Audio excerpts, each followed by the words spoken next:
저는 오늘 본문 말씀을 가지고 죽은 자들에 관한 비밀이라는 제목으로 말씀의 은혜를 나누고자 합니다. 사람은 누구나 태어나면 죽습니다. 누구도 죽음을 피할 수 없습니다. 그래서 덴마크의 철학자 키에르케고르는 사람은 죽음에 이르는 병을 가지고 있다. 그런 책을 썼습니다.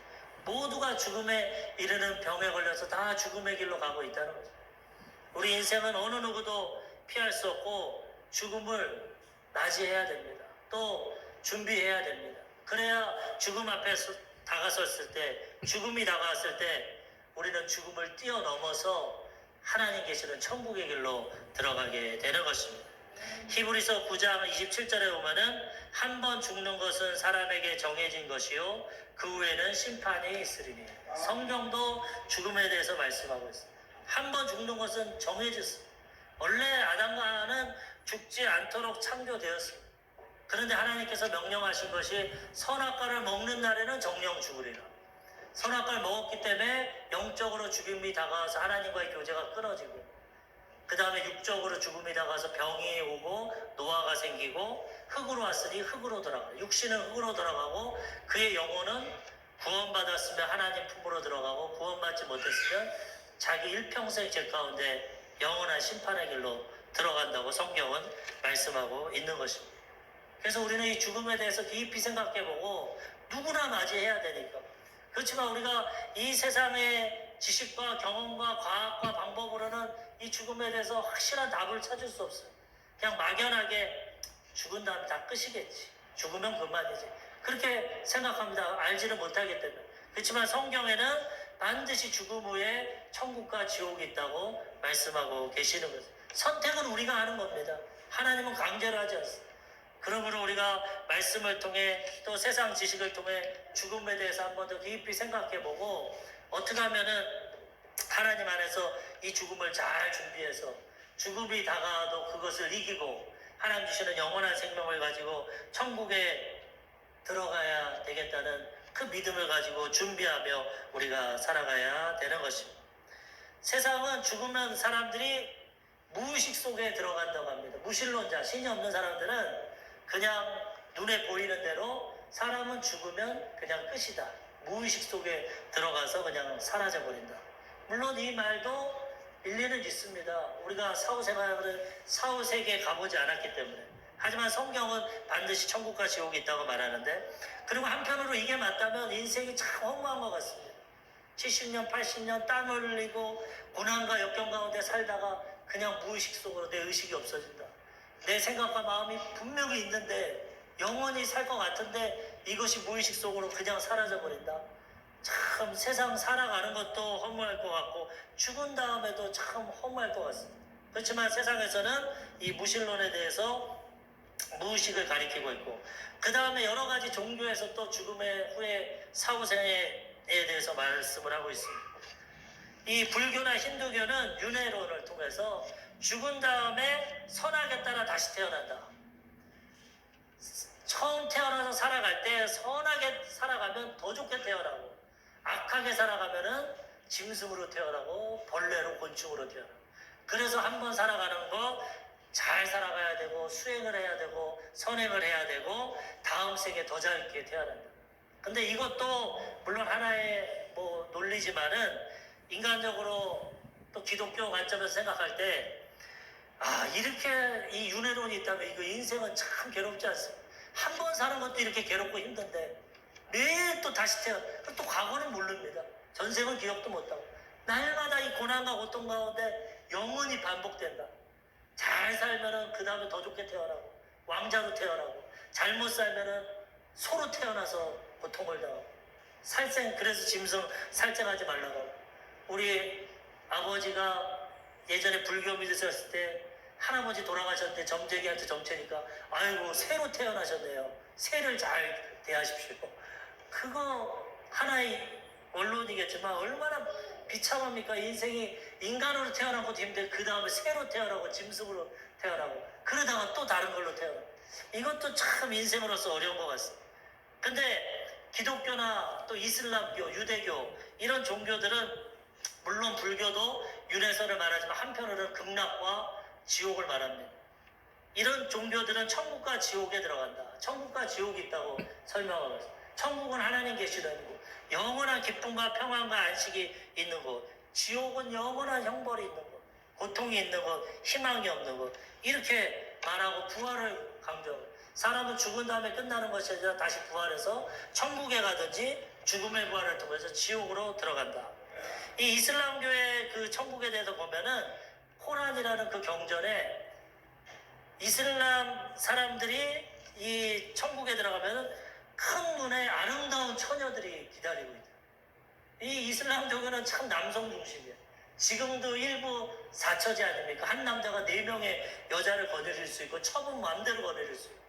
그래서 이슬람 사람들이 한국에 왔다가 결혼한 유부남인데도 결혼 안 한 것처럼 해서 한국 대학생들과 결혼하고 뭐 그런 일도 많습니다.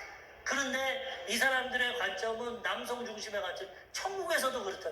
남자들을 즐겁게 하기 위해서 눈이 큰 아름다운 여자들이 기다리고 있다. 그 쿠란에 기록이 되어 있어요.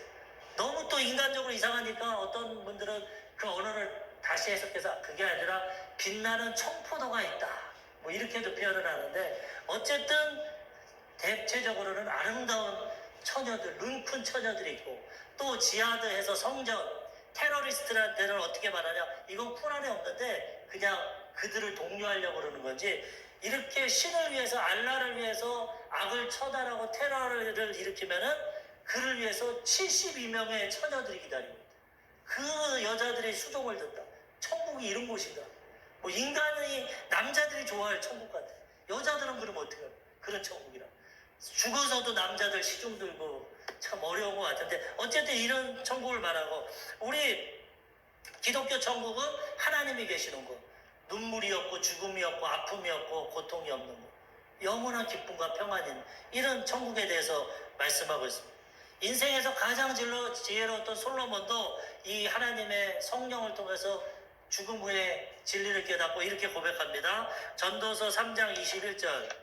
인생들의 혼은 위로 올라가고 짐승의 혼은 아래 곧 땅으로 내려가는 줄을 누가 알랴. 솔로몬은 가장 하나님의 지혜와 하나님의 비밀을 깨달은 사람인데 그 사람이 뭐라고 하냐, 인생들의 혼은 위로 올라갑니다. 제가 몇 번 설명드렸지만 사람은 영혼 육으로 창조됐습니다. 하나님의 형상과 몽상, 하나님의 영을 코에다 불어넣었어요.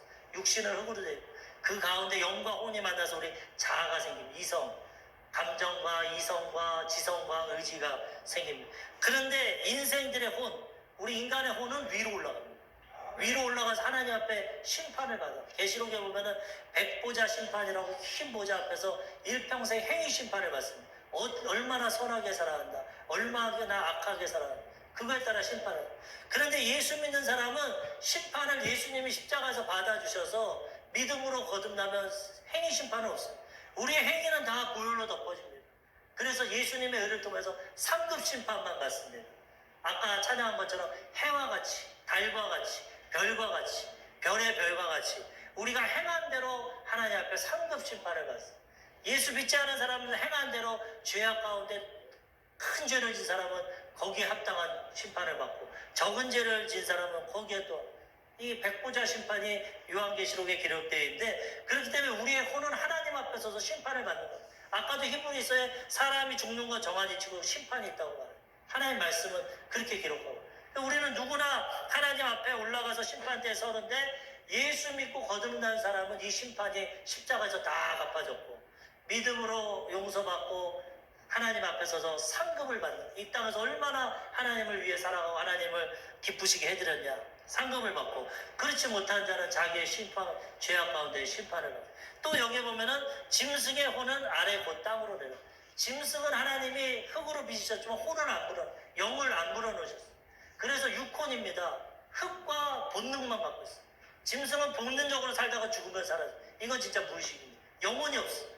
영적인 영원한 생명이 있기 때문에 짐승은 죽음으로써 무의식 끝으로 들어가 땅으로 내려가지만 사람은 하나님 앞에로 올라간다고 성경은 말씀하고 있는 것입니다. 우리가 이런 분별력을 잘 가지고 믿음을 가지고 천국을 준비하며 살아가야 되는 것입니다. 첫 번째로 죽은 자들에 관한 비밀은 어떤 것이냐? 죽음에 대해서 잠자는 것이라고 말합니다. 예수님도 여러 번 죽은 자를 살리셨는데 그 살리는 기적을 일으킬 때 뭐라고 하냐? 잠잔다고 말해요. 잠자. 우리는 죽으면 끝이다, 무의식으로 들어간다는데 하나님 앞엔 잠시 자는 것이, 잠시 세상과 단절되는 것. 사람이 잠을 자면 교제를 못합니다. 자니까 대화도 못하고 교류를 못하듯이 잠시 죽은 것으로 보이지만 잠자는 것 같아서 이 땅에서는 교제를 못하고 대화를 못하지만 그 다음에 반드시 다시 일어난다. 죽음으로 끝나는 것이 아니라 그 영혼이 음부에 들어가서, 예수 믿은 사람은 낙원에 들어가. 예수님이 십자가에 매었을 때, 십자가 달리셨을 때 우평강도가 예수님 믿고 인정하니까 너는 오늘 나와 낙원에 있을 거다. 낙원은 천국입니다. 그곳에 가게 되는 것이고, 그 다음에 음부가 1층과 2층으로 되어 있는데 그 밑에는 불이 타는, 불과 고통이 있는 이 음부 심판 장소가 있어요. 그래서 이 죽으면은 육신은 잠자는 것처럼 이제 혼이 떠나가니까, 하나님 앞으로 떠나가니까 대화하지 못하고 교제 못하지만은 이 영혼은 하나님을 믿고 예수 그리스도의 은혜로 낙원의 천국에 들어가든지 아니면 음부에 들어갑니다. 음부에서 고통받다가 마지막 예수님이 다시 이 땅에 공중 재림하셨을 때, 이 땅을 심판하시고 최후의 심판을 하시고 회복시키실 때, 아까 얘기했지만 백보자 심판 앞에 서서 거기서 심판을 받고 영원히 불과 유황으로 타는 지옥으로 들어가든지, 영원히 하나님 계시는 새 하늘과 새 땅 예루살렘에 들어가든지, 새 예루살렘에 들어가든지 결정이 난다고 성경은 말씀하고 있는 것입니다. 죽음으로 끝나는 것이 아니라 잠시 자는 것 같이 교제는 못하지만 하나님이 이 땅을 회복시키실 때, 예수님이 공중재림하실 때 모두가 깨어나서 변화가 된다는 것입니다. 오늘 본문 말씀이 그 말씀입니다. 데살로니가전서 4장 13절에서 14절, 형제들아 자는 자들에 관하여는 너희가 알지 못함을 우리가 원하지 아니하노니 이는 소망 없는 다른 이와 같이 슬퍼하지 않게 하려 함이라. 데살로니가 교회에, 이 초대교회는 핍박이 많았습니다. 처음 복음이 시작됐기 때문에. 그래서 이 사람들은 예수님이 다시 올 날만 기다렸어요. 이 500명의 성도가 감람산, 예루살렘 맞은편 감람산에서 부활하실 때 천사들이 옆에 있다가 말합니다. 500명의 성도들에게, 갈릴리 사람들이 대부분이었는데, 갈릴리 사람들아 왜 하늘을 쳐다보냐? 너희 눈앞에서 올라가신 예수는 다시 오실 거다. 너희 본 그대로. 그 소망을 가지고 자기 때에 올 줄 알고 모두가 천국을 소망하고 주님 재림을 기다렸어요. 근데 하나님의 때와 우리의 때는 틀린 겁니다. 하나님의 때는, 하나님은 하루가 천년이 하루 같고 하루가 천년 같아요. 베드로 사도가 하도 사람들이 왜 주님 오신다고 그랬는데 안 옵니까? 그러니까 베드로가 하나님의 시간과 우리의 시간은 틀리다. 하나님은 천년이 하루 같다. 하루가 천년 같고. 그러니까 우리는 천년 동안 주님이 안 오면 왜 안 오냐 하지만 하나님 앞에 하루밖에 안 된다. 하나님 시간과 공간을 초월하기 때문에. 그래서 그때와 시는 모르니까 믿음을 갖고 기다려라. 근데 워낙 고난과 핍박이 많으니까 주님만 오는 걸 바라보고 고대하다가 많은 사람들이 먼저 세상을 떠납니다. 주님 오시기 전에 육신적으로 죽어가니까 막 슬퍼하는 거예요. 우리가 이 고난 가운데도 믿음 지키고 신앙 지켰는데 다 죽어가고, 사람들이 죽어가고 살아있던 사람들이 세상 떠나니까 슬퍼했어. 그때 바울이 말하는 거죠. 형제들아 자는 자들, 죽은 게 아니다. 예수님 말씀하신 것처럼 자는 자들에 관해서 너희가 알지 못함을 알아야 된다. 세상 사람들은 알지 못해서 죽으면 끝난다고 슬퍼하고 괴로워하지만 너희들은 자는 거다. 잠깐, 지금은 잠깐 교제 못하지만 주님 오시는 그날 다시 깨어나서 다시 만나서 영생을 누리며 살아가니까 슬퍼하지 마라. 잠시 육신의 장막집은 흙으로 지어진 건 무너지지만 그 영혼은 낙원에 가 있다가 다시 만날 거니까, 다시 깨어나고 교제할 거니까 슬퍼하지 말고 소망을 가지라는, 위로하고 소망의 메시지를 줬어요. 데살로니가전서 4장 14절에도 우리가 예수께서 죽으셨다가 다시 살아나심을 믿을진대 이와 같이 예수 안에서 자는 자들도 하나님이 그와 함께 데리고 오시리라.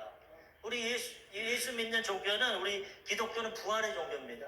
현실에만 잘 먹고 잘 살고 하나님의 은혜와 축복을 누리는 것이 아니라 우리가 육신으로는 죽지만 다시 예수님을 통해서 육적으로 영적으로 다시 거듭나는, 사도신경 고백에도 보면 몸이 다시 산다고 해요. 영적으로 살아서 떠돌아다니는 게 아니라 영원한 영화로운 몸으로 변화돼가지고 우리는 살아갑니다.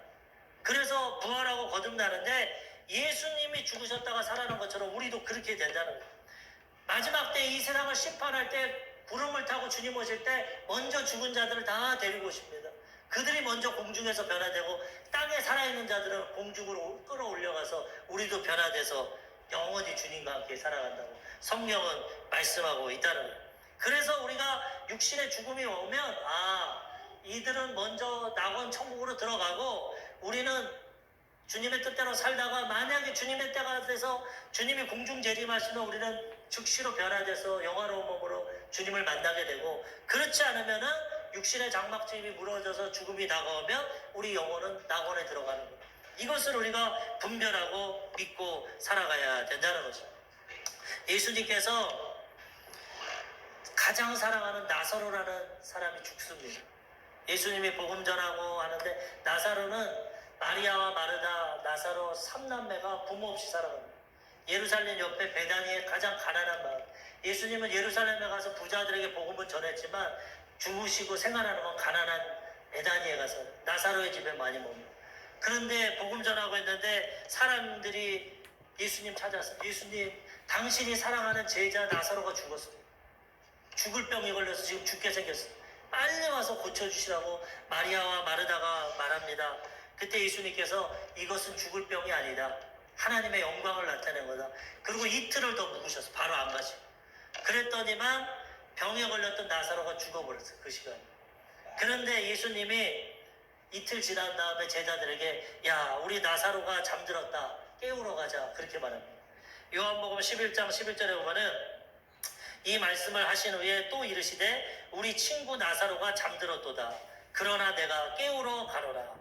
주님 앞에 죽은 것이 일부러 죽기를 기다린 겁니다. 나흘 됐을 때 나사로를 살립니다. 하나님의 죽은 자를 살리시는 그 부활에 간접적으로 체험을 하기 위해서 주님이 시간을 기다리시고 나사로가 죽기를 기다리고, 나사로가 죽었는데 주님 앞에는 다시 살아날 거니까 잠들었다고 표현합니다. 그래서 제자들이 오해합니다. 병든 게 아니라 잠들었구나. 근데 다시 성경은 말합니다. 요한복음 11장 13절에서 14절, 예수는 그의 죽음을 가리켜 말씀하신 것이나 그들은 잠들어 쉬는 것을 가리켜 말씀하신 줄 생각하는지라. 이에 예수께서 밝히 이르시되 나사로가 죽었느니라. 너희들이 말한 것처럼 죽었어. 그렇지만 나에게는 잠든 거야. 내가 다시 살릴 거야. 주님이 말씀하죠. 하나님 앞에는 죽은 거나 잠든 거나 똑같아. 그래서 성경은 성도가 죽으면 잠들었다고, 다시 부활하고 살아날 것입니다. 예수님이 그렇게 말씀. 또 다른 곳에 보면은 12살 된 어린아이, 회당장 딸 야이로, 회당장의 딸인 야이로라는 사람이 애가 또 병이 들었어요. 주님 앞에 나와서 내 딸 좀 고쳐주십시오.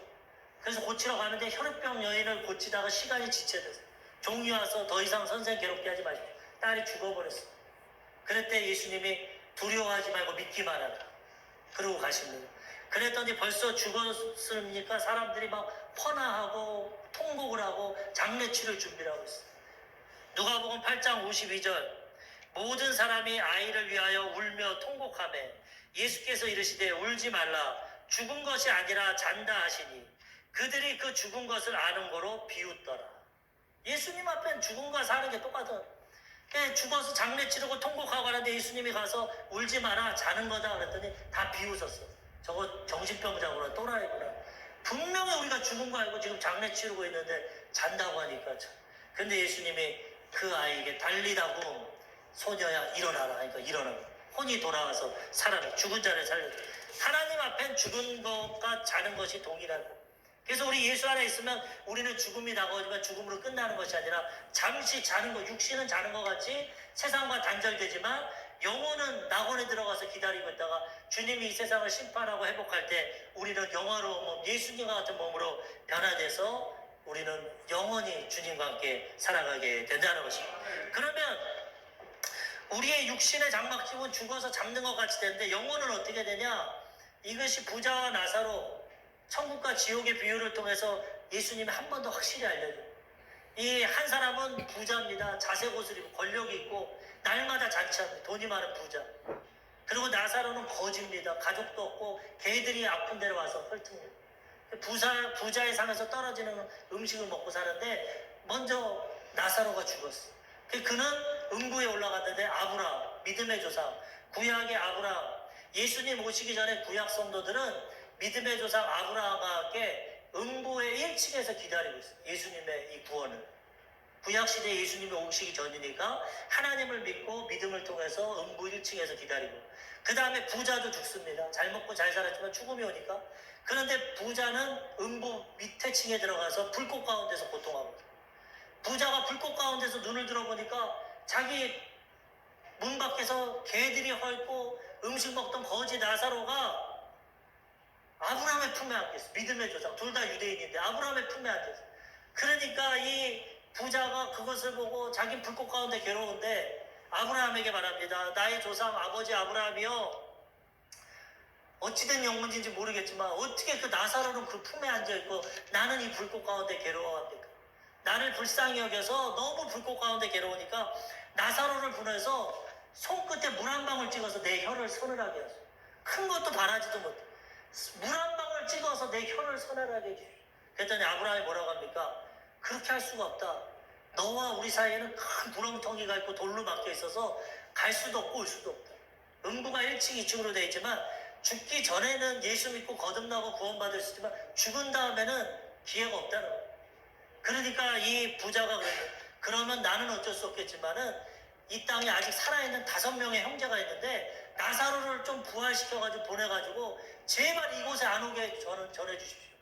나는 어쩔 수 없이 왔지만 우리 형제들은 오지 않게 해주십시오. 그랬더니 아브라함이 말합니다. 죽은 나사로가 부활해서 가도 안 믿을 사람은 안 믿는다. 이 땅에는 모세와 선지자가 있다. 모세는 율법의 대치, 하나님의 모세오경, 하나님 말씀 믿고 전도자 선지자가 있기 때문에 그들을 통해서 믿는 자는 믿고 구원받지만 나사로를 부활시켜서 보내도 안 믿을 사람은 안 믿는다. 그러니까 너는 그렇게 알아. 지옥에서는 기도가 응답이 아니다. 그래서 그 천국과 지옥에 대해서 음부가 1층과 2층으로 되어 있고 1층에서는 구약의 성도들이 대기하고 있고 2층에서는 믿지 않은 자들, 그 불과 용어로 타는 지옥에 들어가기 전에 대합실에 있는 것을 예수님이 알려줘요. 근데 예수님이 죽은 다음에 3일 동안 이 음부로 내려가십니다. 그래서 음부에 있는 아브라함과 유대인들 믿음의 후손들을 데리고 천국으로 음부를 낙원으로 옮겨버렸어요. 지금은 이 낙원이 천국에 들어가서 하나님 계십니다. 그곳에 기다리고 있다가 하나님이 이 세상을 심판할 때 예수님과 같이 와서 먼저 죽은 자들이 변화되고 우리도 구름으로 올려가서 변화돼서 영원히 천국에 들어가서 살아가게 되는 것입니다. 베드로전서 3장 19절에도 보면 예수님에 대해서 그가 또한 영으로 가서 옥에 있는 영들에게 선포하시느라, 지옥을 말하는 음부에 가서 예수님이 선포하시는, 그리고 음부에서 믿음 지켰던 낙원에 있는 자들 데리고 천국으로, 지금 이제 낙원은 천국에 가 있어요. 음부, 지옥의 대합실은 이제 음부만 있습니다. 그렇게 해서 우리가 자는 것 같이 일시적으로는 교제를 못하지만 죽은 자들은 음부에 가서 불꽃 가운데 대기하든지 아니면 이제는 낙원 천국에 들어가서 대기하고 있다는 거예요.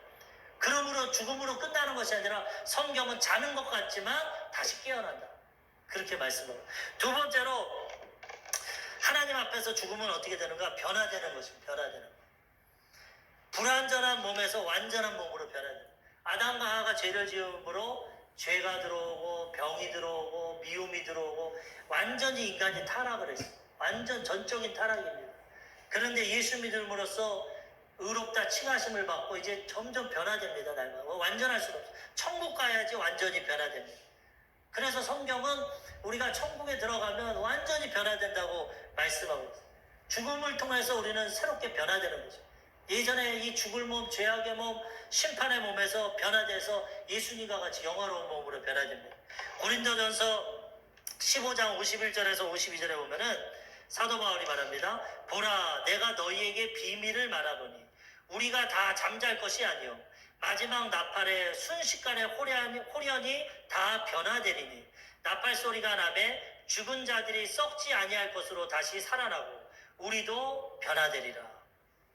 마지막 때 주님께서 이 세상 심판할 때 먼저 하나님의 호령과 큰 소리와 그 다음 하나님의 나팔 소리를 통해서 심판을 알립니다. 공중재림을 해서 처음에.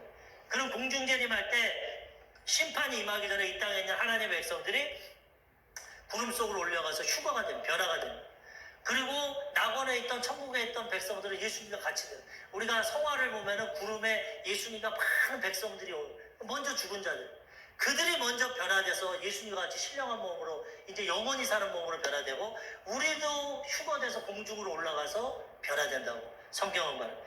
이 비밀이라고 말하는, 성경의 미래를 알고 있기 때문에. 그래서 주님 안에서 이 비밀을 깨달을 수 있는데, 우리는 죽음을 통해서 이렇게 변화돼서 이제는 예수님과 같은 몸으로 신령한 몸이 되고 영원한 영의 몸을 갖고 살아갑니다.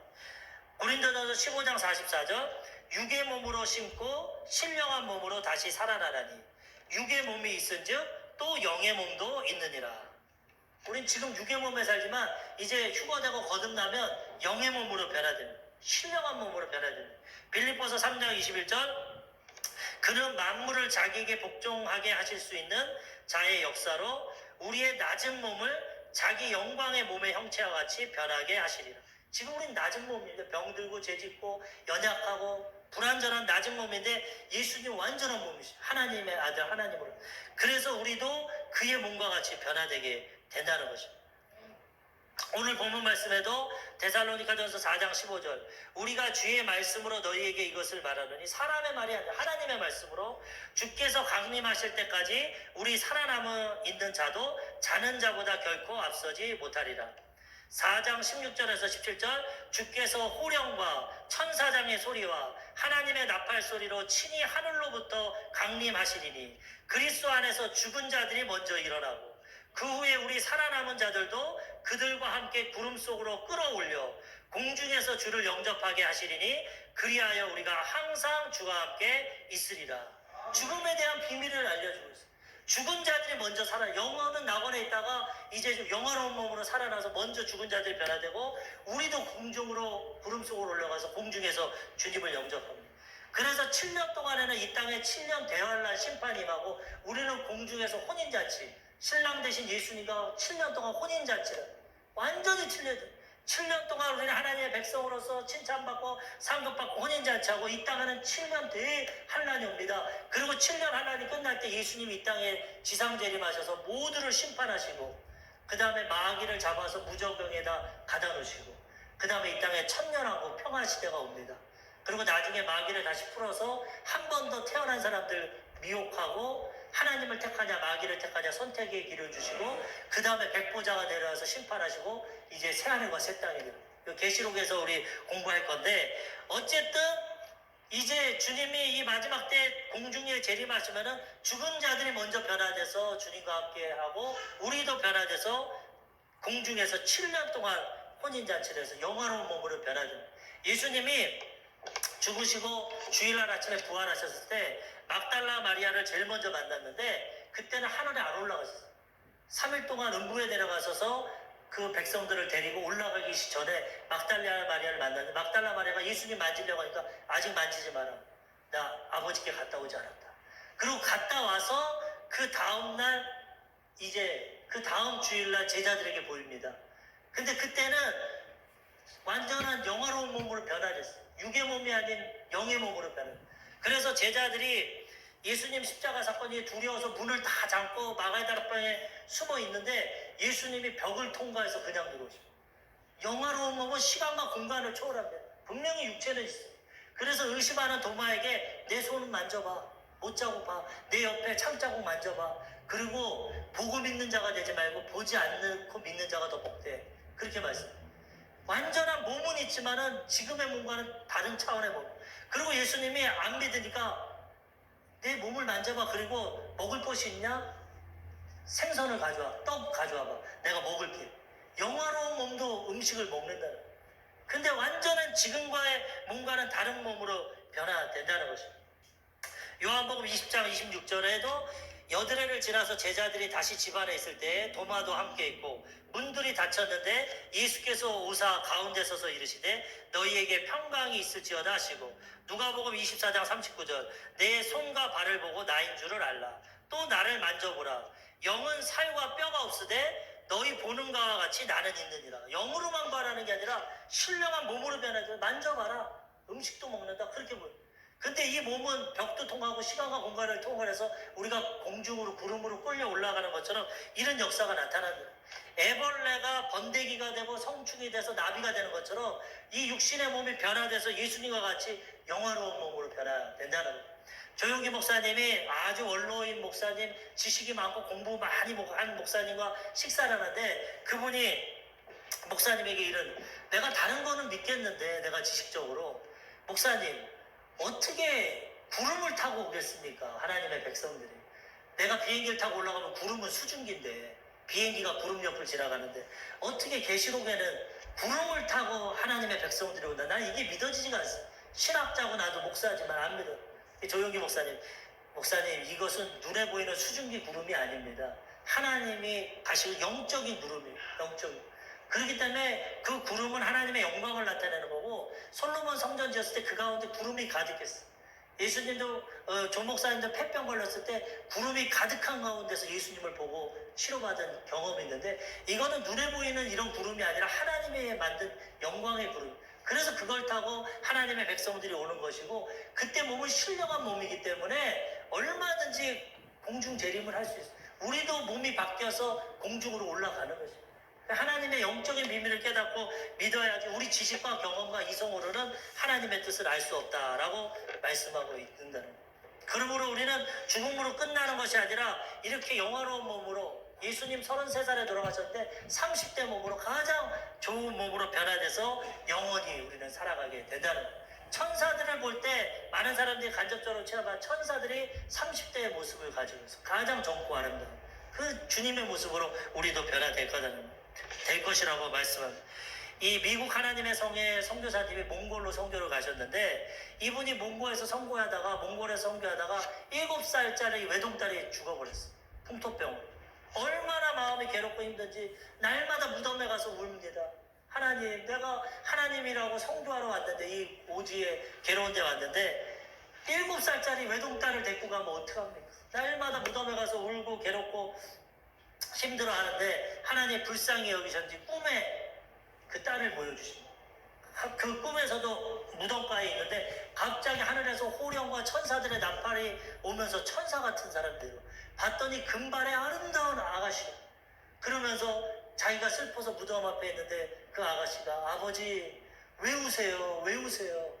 아버지 믿음 있으시잖아요. 나 안 죽었어요. 나 천국에서 이렇게 변해. 7살짜리 딸이 죽었는데 30대 처녀 금발의 아가씨는, 이게 어떻게 된 거냐? 하나님 말씀에 기록되어 있잖아요. 나 어린아이로 죽었지만 하나님 편에서 변화돼서 이렇게 다시 아버지 만날 거예요. 이제 이 무덤에 오지 마세요. 이 무덤에 나 없어요. 나는 지금 낙원에 예수님과 함께 있어요. 주님 오실 때 같이 올 거니까, 아빠 다시 만날 거니까 슬퍼하지 마세요. 그 다음에 위로를 받고 소망을 가졌던 한 사람의 개인적인 체험이지만 성경에 근거해서 하나님이 이러한 역사를 나타내 주신다는 거예요. 자는 것 같이 대화는 못하지만 변화되어서 우리는 다시 만나서 영원히 살아가게 된다는 것입니다. 마지막 세 번째로, 그럼에도 불구하고 죽음 앞에서 우리는 위로해야 됩니다. 이 믿음이 있지만 사람이 죽으면 슬픕니다. 우리 부모님이 돌아가시면, 남편과 아내가 죽으면, 자녀가 죽으면 안 슬플 사람 어디 있어요? 이런 믿음과 소망이 있지만 이건 장차 있을 거고, 현실적으로는 일평생 부모로 자녀로 같이 살았는데 이제 죽어서 대화도 못하고 교제가 끊어지니 얼마나 슬픕니까? 그래서 오늘 바울이 이런 소망의 말을 하지만 마지막 18절에 뭐라고 하냐면, 데살로니가전서 4장 18절, 그러므로 이러한 말로 서로 위로해라. 그래도 죽음이 아프고 헤어지고 교제 못하고 슬프니까 이 말로 위로해라. 지금 슬프고 괴롭지만 좀만 기다리면 다시 만난다. 다시 깨어난다. 변화된다. 이 위로와 소망을 가져라. 이것이 부활의 복음이고 천국의 복음이다 라고 말씀하고 있는 거죠. 죽음 앞에서 다시 만날 거야, 잠자는 거야, 이렇게 믿음으로 갔지만 현실적으로 그게 어렵기 때문에 죽음 앞에서 겸손하게 천국의 소망은 주지만 위로해야 됩니다. 그렇지, 참 슬프지, 괴롭지. 그렇지만 어떻게 이것이 정해진 위치고, 그렇지만 이걸로 끝나는 것이 아니라 다시 만날 거니까, 다시 살아날 거니까, 부활할 거니까 우리 소망을 갖고 이 슬픔을 이기자, 위로하라고 말씀하고 계시는 것입니다. 제가 첫 교구를 맡고 전도사 때 장례를 처음 치르는데, 기독교 장례는 예배가 많습니다. 돌아가시면 임종 예배 드리고, 그 다음날 입관 예배 드리고, 그 다음에 화장터 가서 화장 예배 드리고, 그 다음에 안치장에 가서 안치 예배 드리고, 아니면 무덤에 하간 예배 드리고, 그 다음에 다 끝나면 집에 가서 위로 예배 드리고, 5번 예배 드리고. 성경의 죽음에 대해서 많이 기록되어 있지만 그렇게 많지는 않습니다. 그렇기 때문에 이 본문을 찾아서 5번 설교하는 게 보통 힘든 일이 아니거든요. 또 전도사고 경험이 없으니까, 목사는. 근데 우리 믿음 좋은 권사님의 남편이 어떻게 돌아가셨냐면, 지금도 삼성 지역이 다 개발이 됐는데, 삼성 지역 땅 부자입니다. 농사 짓고 부모님에게 물려받아서 아주 부자인데, 거기가 개발이 됐어. 그래가지고 토지 보상을 엄청나게 받았어. 그런데도 평소에 검소하게 살다 보니까 자동차 트럭이 고장났는데 정비업소에 가서 고쳐야 되는데, 이분이 자기가 그걸 자키를 떠서 고치다가 잘못돼서 차가 떨어져서 그거 깔려서 압사를 해버렸어. 권사님 남편인데 얼마나 허망하고 얼마나 괴롭습니까? 권사님이 믿음이 있다고. 그래도 다행히 남편분이 큰 믿음 없지만은 권사님 따라서 주일 예배는 드리고, 결신기도, 구원은 행위로 받는 게 아니라 마음으로 믿어 의에 이르고 입으로 시인해서 구원. 믿음으로 구원받은 그 교회를 다녔기 때문에 천국은 갔죠. 그렇지만 남편을 볼 때 지금까지 고생하다 이제 보상받고 좀 잘 살려고 하는데 그렇게 하루아침에 죽었으니 얼마나 좌절이 되고 괴로웁니까? 그 위로를 해야 되는데, 장례 예배 겨우 다 치렀는데 권사님이 집에 와서 위로 예배를 드려요. 하나님, 어떤 말을 해야 됩니까? 천국에 대한, 새하늘과 새 땅에 대한 말도 했고, 육신의 장막질이 무너지면 천국이 있다, 여러 가지 말로 했지만 무슨 위로를 해야 된다는데, 오늘 본문 말씀 안에 딱 깨달아요. 그전에도 읽긴 했지만은 크게 부딪히지 않았는데 이 말로 위로해라. 권사님, 지금은 이해가 안 되죠. 사랑하는 남편이 이렇게 고통 가운데 떠났으니까 괴롭지만 하나님은 말씀하십니다.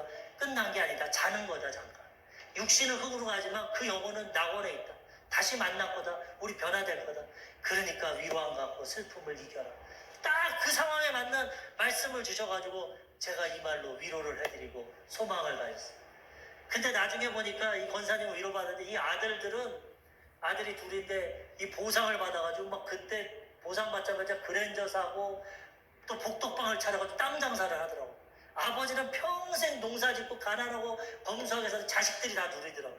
야, 부모 잘 만나도 저렇게 누리는데 하나님 아버지를 잘 만나면 우리가 얼마나 누리겠나. 하나님은 뭐 천지 만물 창조주인데. 그런 생각을 가졌고, 또 하나의 위로의 경험은, 우리 교회 나오지 않는 분이 다른 장로교 다니시는 분인데 새벽마다 나와서 예배를 드려요. 새벽. 저희가 그때는 새벽에 한 달에 한 번씩 목회자가 돌아가면서 설교하는데, 그분이 제 설교 은혜를 받았는지 저한테 와가지고, 목사님, 제가 잠실에서 인쇄업을 하는데 우리 사업장 이름 좀 지어주세요. 목사님이 지어주시면 좋을 것 같아요. 기도해가지고 제가 또 알려드리고, 한 번은 토요일날 교회는 틀리지만 우리 사업장 와서 예배 좀 한번 드려주세요. 잠실에 가서 또 예배도 한번. 그랬는데 그분이 그렇게 신실하고 새벽 예배 열심히 드리고 은혜 받는 분인데 자식에 대해서 말씀을 안 하더라고요. 왜냐하면 저는 주의 종이 해드릴 게 기도하는 것밖에 없어요. 뭐 자녀에 대해서 기도해 드릴게요 하니까, 목사님 나중에 말씀드릴게요. 그런데 사업장 예배를 드리고 그 아내분이랑 식사를 하는데 아내분이 식사 자리에서 막 울더라고. 왜 우실까? 그 남편분도 눈물을 흘리면서, 목사님, 사실 아들이 둘이 있는데 하나는, 둘째 아들은 영국에서 유학을 하고 하나는 일본에서 유학을 하는데, 얼마 전에 생일날 이 아들이, 일본에 있는 유학한 아들이 생일날 전화했대. 엄마, 아빠, 나 생일인데 축하해주세요. 그리고 나 오늘 뭐 이렇게 했어요 하고 기쁘게 통화를 했는데, 얼마 있다가 사고 소식이. 그 생일날 이 일본 그 기차역에 가서 사진을 찍다가 또 귀에다가 이어폰을 끼고 찍다가 기차에 치여가지고 즉사를 했어. 뭐 하나님 믿음도 엄청 좋은 친구인데, 그러니 부모들이 얼마나 마음이 상실해. 거기 가서 장례를 치렀는데 그 일본 교회 목사님도 참 순교한 거다. 믿음 좋고 전도 많이 하고 이런 친구가 없는데 어떻게 하나님이 데려가셨는지 그거를 그때 말씀을. 그러면서 아내분은 말도 못하고 울더라고. 그거 어떻게 위로해. 오늘 이 말씀을 가지고 얘기하고, 그 다음에 욥의 고난, 하나님 어떻게 이분들을 위로하겠습니까? 욥의 고난. 욥은 하루아침에 10명의 자식을 다 잃었어. 아들 7, 딸 3명. 근데 하나님이 그 고난을 다 겪고 위로해 주시고 나중에 10명의 자녀를 다 주셨어. 천국에 10명의 자녀가 있고 땅에 자녀도 갑절로 복을 주셨어. 욥도 그런 고난이 있었지. 뭐라고 했습니까? 주신 자도 하나님이시오, 취하신 자도 하나님이시오, 찬송을 받으실지. 이 모든 일을 원망하지 않고 찬양을 했어. 우리가 알 수 없지만은 하나님 반드시 뜻이 있을 거다. 그리고 우리 다시 만날 거니까 위로함을 받자. 이분이 그 위로함 받고 그 다음 어떻게 변했냐면은 납골 땅에 매주 갑니다. 아들이. 근데 그 납골 땅에 가면 자녀가 일찍 죽은 자녀들이 너무나 많아요. 그 사람들이 너무나 괴로워. 서로 모임을 만들었어. 그래가지고 이분이 사업을 하니까 그 컨테이너를 하나 사가지고 거기서 예배를 드립니다. 우리 자녀들이 지금 알 수 없게 죽었지만 다시 만날 거다. 그렇게 위로 추천해달라고. 한 세대 추천 좀 해주십시오. 저는 목회자가 돼서 우리 아들 죽은 일본 땅에 가서 복음을 전해요. 나중에 목회자가 됐어. 목회자가 되고 저는 다른 교회로 왔는데 그 일본 선교에 대해서 꿈을 가졌어. 하나님이 순교 핏값으로 그 땅의 영혼들을 구원할 거다. 내가 복음 전할 거다. 하나님이 이렇게를 통해서도 위로하시고 역사해 주신다는 거예요. 슬픈 것이, 죽은 것이 가장 괴롭고 힘들지만 그 가운데도 우리는 소망이 있고 위로를 얻게 된다는 것입니다. 오늘 말씀을 통해서 죽은 자들에 관한 비밀에 대해서 깨달았어요. 죽음으로 끝나는 것이 아니라 잠시 자는 것입니다. 다시 만납니다. 그리고 우리는 영화로운 완전한 몸으로 변화됩니다. 그렇지만 슬프기 때문에 우리는 천국의 소망을 가지고 죽은 자들 앞에 위로하며 살아가야 되는 것입니다. 우리가 이런 비밀을 가지고 천국의 소망을 가지고 날마다 믿음 지키고 이 땅에서 하나님께 아름답게 쓰임받다가 우리 모두가 천국에 들어가서 해같이 빛나는 하나님의 은혜와 축복 가운데 다시 만나시기를 주님의 이름으로 축원합니다. 아멘.